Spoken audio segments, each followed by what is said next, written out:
Hello friends, welcome to இது உங்கள் சமையல். இன்றைக்கி சூப்பரான ரெசிபிங்க. இந்த மாதிரி நீங்கள் வாழைக்காயில் செஞ்சு கொடுத்தீங்க அப்படின்னா டெய்லி கேட்பாங்க. அந்தளவு ரொம்ப ரொம்ப டேஸ்டியாக இருக்கும், ரொம்ப டிஃப்ரெண்ட்டாக இருக்கும். இந்த காய் செய்கிறதுக்கு பார்த்திங்கன்னா 5 நிமிஷம் தான் ஆகும். அதுக்குள்ளே ஈஸியாக செஞ்சு முடிச்சிடலாம். சரி வாங்க, அப்படி என்ன ரெசிபி இது அப்படின்னு சொல்லிட்டு வீடியோக்குள்ளே போயிட்டு சட்டன் பார்த்துடலாம். ஃபஸ்ட்டு ஒரு பாத்திரம் எடுத்துகிட்டு அதில் தண்ணி சேர்த்து அடுப்பில் வச்சுருங்க. லைட்டாக ஹீட் ஆகும் இல்லையா? அப்படி ஹீட் ஆனதுக்கப்புறம் உங்களுக்கு எத்தனை வாழைக்காய் வேணுமோ அதை வந்து அப்படியே ஸ்கின்னோட தோலோடையே நம்ம தண்ணியில் போட்டுடலாம். அதுலேயே அது வேகணும். வேகிறதுக்கு பார்த்திங்கன்னா ரொம்ப நேரம் விட்டுட்டிங்க அப்படின்னா அது வந்து களி மாதிரி ஆயிரும். அதனால் கரெக்டாக 3 நிமிஷம் மட்டும் விடுங்க. தண்ணி நல்லா சூடானதுக்கப்புறம் போட்டுட்டு 3 நிமிஷம் விட்டிங்கன்னா தோல் எல்லாமே நல்லா கலந்துட்டு வந்துடும். உள்ள வரைக்கும் வந்து அந்த சூடு போயிருக்கும். ஸோ அந்தளவுக்கு இருக்கும் பொழுது உங்களுக்கு துருவும் போது பார்த்திங்கன்னா களி மாதிரி வராது. ஒரு 5 நிமிஷம் அப்படிலாம் நீங்கள் வேக விட்டுட்டீங்க அப்படின்னா உங்களுக்கு களியாக வந்துடும், நல்லா இருக்காது. அதனால் பார்த்துக்கங்க. கலர் லைட்டாக சேஞ்ச் ஆகுது பாருங்களேன். இது வந்து பார்த்திங்கன்னா எக்ஸாக்டாக 3 நிமிஷம் ஆயிடுச்சு.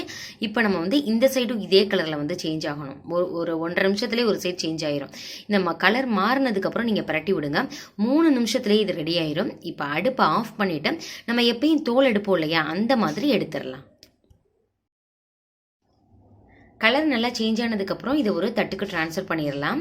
மேலே இருக்கிற தோலை மட்டும் நம்ம எடுக்க போகிறோம். இது வந்து எடுத்தோன்னா நார் மாதிரி கையில் வரும். ஆனால் வந்து பீலர் வச்சு நம்ம பீல் பண்ணி எடுக்கணுங்க.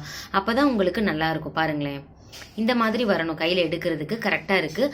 ரொம்ப நம்ம வாழைப்பழத்தில் வரும் இல்லையா, அந்த மாதிரி வந்துச்சு அப்படின்னா உங்களுக்கு உள்ளே எல்லாமே குழஞ்சு போயிடும், நல்லா இருக்காது. உள்ளேயுமே பார்த்தீங்கன்னா நல்லா வெந்திருக்குது. ஒரு கத்தியை வச்சு நீங்கள் குத்தி பார்த்தீங்கன்னா நல்லா ஸ்மூத்தாக போகும். அந்த அளவுக்கு வெந்திருக்கணும். 3 நிமிஷம் அப்படிங்கிறது சரியாக இருக்கும். நீங்கள் அது கூடுதலாக வச்சுட்டீங்க அப்படின்னா உங்களுக்கு துருவுறதுக்கு வரவே வராது. இப்போ எல்லாத்துக்குலையுமே ஸ்கின்னை எடுத்துட்டு நம்ம வந்து துருவி எடுத்துடலாம். கேரட் சீவும் இல்லையா, அந்த ஹோலாக இருக்குல்ல ஓட்ட ஓட்டையா, அந்த இதில் வச்சு நம்ம சிறுசு பெருசுன்னு அதில் துருவிக்கலாம். ஆனால் ஸ்பெஷலாக இந்த வாழைக்காய் ரெசிபிக்கு பார்த்தீங்கன்னா பெரிய பல் இருக்கும் இல்லையா, அதில் துருவினா தான் டேஸ்ட்டு ரொம்பவே நல்லாயிருக்கும். பாருங்களேன், நல்லா வெந்துருச்சு. ரொம்பையும் குழஞ்சிடலை, கரெக்டான பக்குவத்தில் இருக்குது.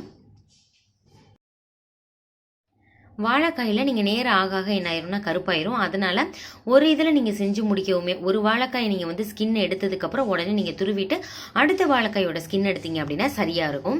இப்போ பெருசாக இருக்குது பார்த்தீங்களா, இதில் தான் துருவுறேன். பார்க்குறதுக்கு பெருசாக தான் இருக்கும், ஆனால் டேஸ்ட்டு வந்து ரொம்ப ரொம்ப நல்லாயிருக்கும். சின்னதில் விட நீங்கள் பெருசில் துருவி பாருங்கள். இப்போ எல்லாத்தையுமே இதே மாதிரியே துருவிட்டு காமிக்கிறது. இதனோட டேஸ்ட் வந்து ரொம்ப டிஃப்ரெண்ட்டாக இருக்கும். கிட்ஸுக்கு ரொம்ப பிடிக்கும், பெரியவங்களுக்கும் ரொம்ப ரொம்ப பிடிக்கும். இப்போ நம்ம என்ன பண்ணிடலாம், நான் அடுப்பில் ஒரு கடாய் வச்சுக்கலாம். இது அப்படியே பார்க்குறதுக்கு பார்த்தீங்கன்னா தட்டையான அவல் இருக்கும் இல்லையா, அந்த மாதிரி இருக்குது. இப்போ நம்ம அடுப்பில் வந்து ஒரு கடாய் வச்சுக்கலாம்.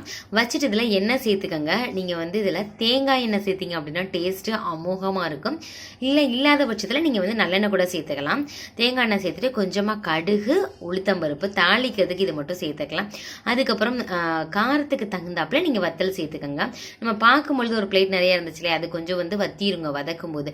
அதனால் 2 வத்தல் அப்படிங்கிறது சரியாக இருக்கும். மிளகாய் வத்தல், கொஞ்சமாக கருவேப்பிலை சேர்த்துக்கலாம். நம்ம வாழைக்காய் சேர்த்துருக்கிறதுனால இதில் வந்து பார்த்திங்கன்னா நம்ம வாயு வாழைக்காய் அப்படின்றது, அதனால் நம்ம என்ன பண்ணிக்கணும், பெருங்காயத்தூள் சேர்த்துக்கணும். கொஞ்சம் ஜாஸ்தியாகவே சேர்த்துக்கலாம். நான் ஒரு 1/2 டீஸ்பூன் வரைக்கும் நான் சேர்த்துக்கிறேன். உங்களுக்கு ஃப்ளேவர் கம்மியாக பிடிக்கும் அப்படின்னா கம்மியாகவே சேர்த்துக்கோங்க, ஒன்றும் பிரச்சனை இல்லை. 1/4 டீஸ்பூன் கூட சேர்த்துக்கோங்க. சேர்த்துட்டு நல்லா வதக்கிக்கலாம். பாருங்கள், இப்போ ஒன்னோடு ஒன்று ஒட்டிட்டு இந்த மாதிரி இருக்குது. நீங்கள் வதக்க என்னாகும் அப்படின்னா தனித்தனியாக வந்துடும். அப்படியே ஒன்றோட ஒன்று ஒட்டாமல் தனித்தனியாக வந்துடும். அப்போ தான் வேகுதுன்னு அர்த்தம். நம்ம எல்லா காயும் கிண்டுற மாதிரி ஒட்டு மொத்தமாக போட்டு கிண்டிட்டோம் அப்படின்னா உங்களுக்கு வந்து உள்ளே எதுவும் வெந்திருக்காது. நம்ம பாதி தான் வேக வச்சுருக்கிறோம். மீதி வந்து இந்த எண்ணெய் கொஞ்சம் கூடுதலாக சேர்த்துக்கணும். அதிலேயே வேக விடணும். நீங்கள் வந்து ஒரு இரும்பு கடாயோ மண் பாத்திரமோ நான்ஸ்டிக்லையோ அந்த மாதிரி நீங்கள் எடுத்து நீங்கள் பண்ணீங்க அப்படின்னா உங்களுக்கு வந்து சரியாக இருக்கும். சாதாரணமாக ஈய பாத்திரத்தில் செஞ்சோம் அப்படின்னா அது வந்து ஒட்டுங்க. அதனால் அதை மட்டும் பார்த்துக்குங்க. அதுக்கு கூடுதலாக எண்ணெய் செலவாகும்.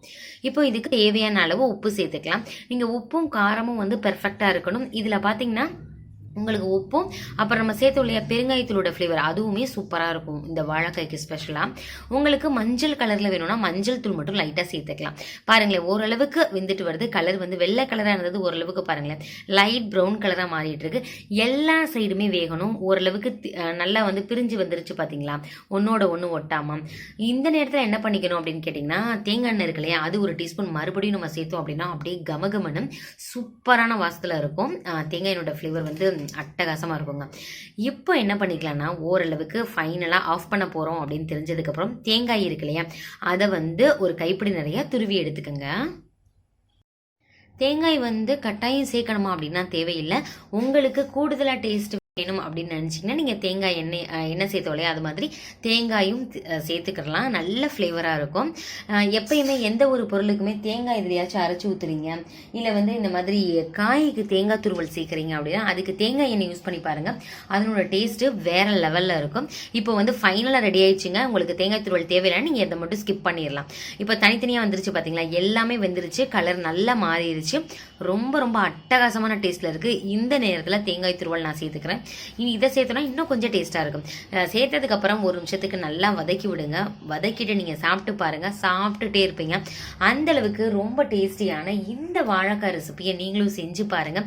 ஒரு கார குழம்புக்கு, ரசம் சாதத்துக்கு, அப்புறம் சாம்பார் சாதத்துக்கு எல்லாத்துக்கூடையுமே வந்து பெர்ஃபெக்ட் மேட்சாக இருக்கும். நீங்கள் ரசம் சாதம் வச்சிங்க அப்படின்னா இதுக்கு காரம் வந்து கொஞ்சம் தூக்கலாக சேர்த்துக்கங்க. நீங்கள் வந்து மிளகாய் தூள் கூட சேர்த்துக்கலாம், அது உங்களோட ஆப்ஷன் தான். இப்போ ஹை ஃப்ளேமில் வச்சு நான் வறுத்துட்டே இருந்தது வந்து பார்த்தீங்கன்னா ஓவரால் நம்ம ஸ்டார்ட் பண்ணதுலேருந்து இப்போ வரைக்கும் ஒரு 5 நிமிஷத்துக்குள்ளேயே 3 வாழைக்காய் ஈஸியாக ரெடி பண்ணியாச்சு. பக்கத்துல இருந்து மிக்ஸ் பண்ணி விட்டுட்டே இருக்கணும். இதே மாதிரி நீங்களும் செஞ்சு பார்த்துட்டு எப்படி இருந்துச்சு அப்படின்னு சொல்லிட்டு கமெண்ட் பண்ணுங்க. உங்க ஃப்ரெண்ட்ஸ் அண்ட் ரிலேட்டிவ்ஸ் கூட ஷேர் பண்ணுங்க. இந்த வீடியோ உங்களுக்கு பிடிச்சிருக்கும்னு நினைக்கிறேன். பிடிச்சிருந்துச்சு அப்படின்னா இது உங்கள் சமையலுக்கு சப்ஸ்கிரைப் பண்ணுங்க, லைக் பண்ணுங்க. இதே மாதிரி நிறைய இன்ட்ரெஸ்டிங்கான வீடியோல பார்க்கலாம். தேங்க்யூ.